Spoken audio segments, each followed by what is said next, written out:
Assalamualaikum warahmatullahi wabarakatuh. Innal hamdalillah nahmadu wa nasta'inu wa nastaghfiruh wa na'udzu billahi min syururi anfusina wa min sayyiati a'malina. May yahdihillahu fala mudhillalah wa may yudhlil fala hadiyalah.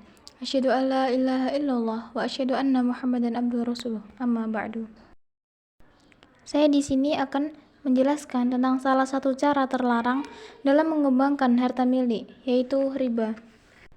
Syariah telah melarang riba secara tegas, berapapun jumlahnya, baik sedikit ataupun banyak.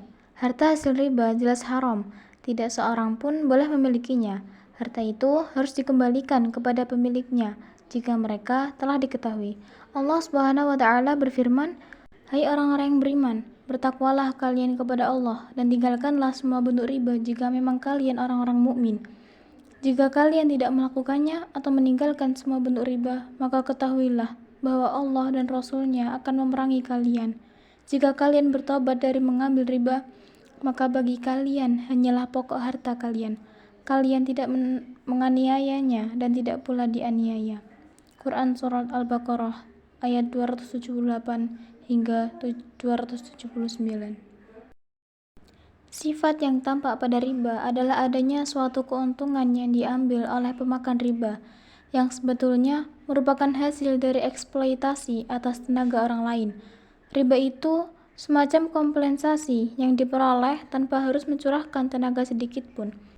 Lagi pula, harta yang menghasilkan riba dijamin mendatangkan untung dan tidak mungkin rugi. Ini jelas bertentangan dengan kaidah al-gharam bi al-ghanam. Kerugian itu bergandengan dengan keuntungan. Namun demikian, pengharaman riba tetap hanya ditentukan oleh nas. Nas ini tidak mengandung ilat atau alasan apapun.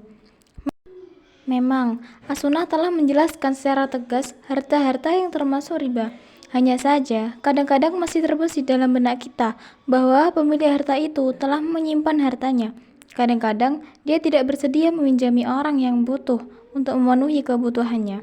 Padahal kebutuhan tersebut terus mendesak orang tersebut sehingga terus ada sarana untuk memenuhi kebutuhan tersebut.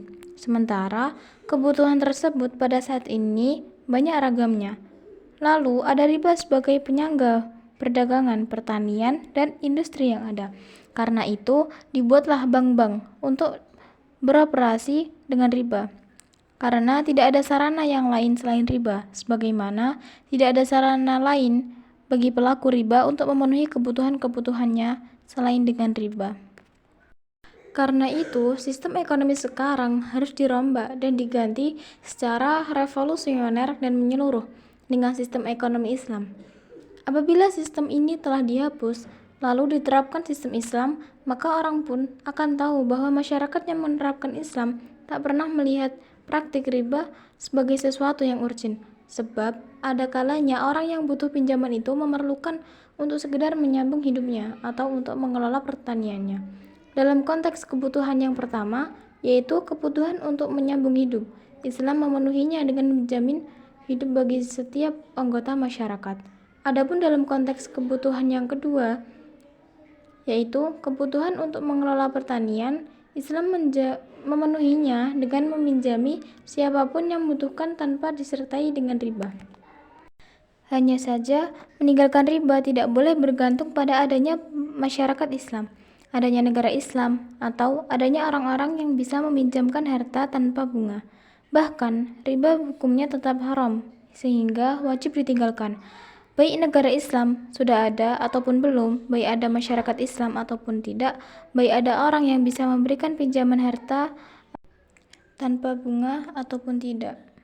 Sekian dari saya, mohon maaf apabila ada kesalahan.